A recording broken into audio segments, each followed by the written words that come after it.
علماء نے لکھا ہے کہ سمد یہ اتنا بڑا نام ہے اللہ کا، اسی میں ایک ہی جگہ آیا ہے، ایک جگہ سورہ اخلاص میں.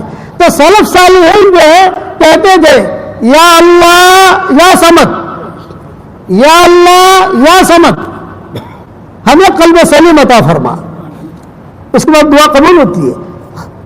قرآن کے اندر رحمان سمد نہیں کہا، رحیم سمد نہیں کہا، غفار سمد نہیں کہا. یہ بھی تو کہہ سکتے نا رحمان سمد.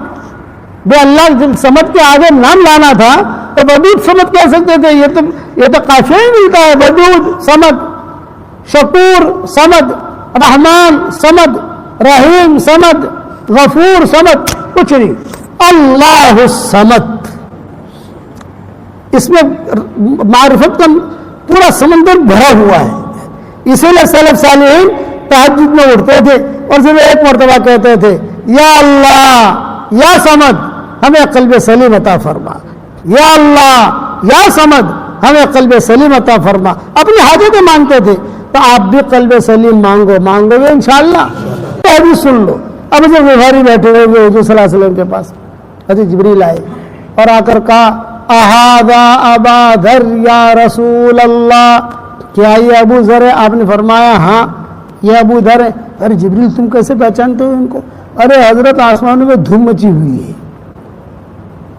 دھمال ہے آسمانوں میں. کہ کیوں؟ سورہ اخلاص بہت پڑھتا ہے یہ، اللہ کو معلوم ہے. یہ اللہ کا نسب نامہ ہے.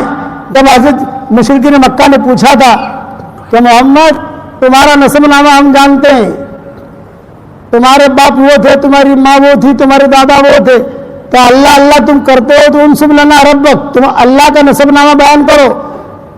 یہ آیت نازل ہوئی، یہ سورت نازل ہوئی، سورہ اخلاص. ہاں.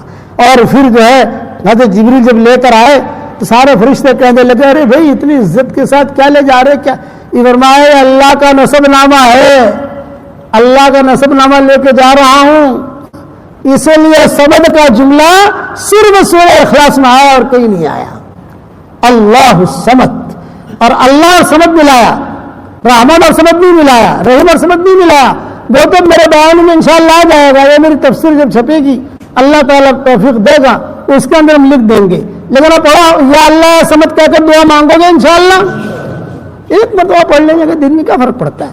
اور سب کے لیے دعا مانگنے کا یا اللہ یا سمد، تیری مخلوق میں سے جو پریشان ہے اس کی پریشانی دور کر، جس کی جو حاجت ہے اس کی حاجت پوری کر. تو فرشتہ کیا کہے گا؟ اللہ تعالیٰ تیری پریشانی بھی دور کرے، تیری حاجت بھی دور کرے. قابل احترام بھائیوں، دوستوں اور بزرگوں اور ہماری مائیں بہنیں بیٹیاں بہویں، اللہ تعالیٰ سے ہم یہ سوال کریں کہ اللہ تعالیٰ آپ کو کیا پسند ہے؟ بھی اللہ کو ہم دیکھ تو نہیں سکتے، لیکن دل میں پوچھ تو سکتے ہیں کہ اللہ آپ کو کیا پسند ہے، تاکہ ہم وہ کام کریں. نماز پسند ہے تو نماز پڑھیں اچھی طریقے سے، حج پسند ہے تو حج کریں، عمرہ پسند ہے تو عمرہ کریں. کہ آپ کو جو ہے جماعت میں نکلنا زیادہ پسند ہے تو جماعت میں نکلیں 4-4 مہینے 1-1 سال. قرآن پڑھنا پسند ہے تو قرآن پڑھیں.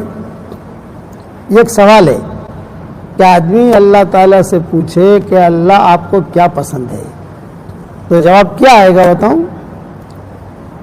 کہ نماز پسند تو ہے لیکن اتنی زیادہ نہیں.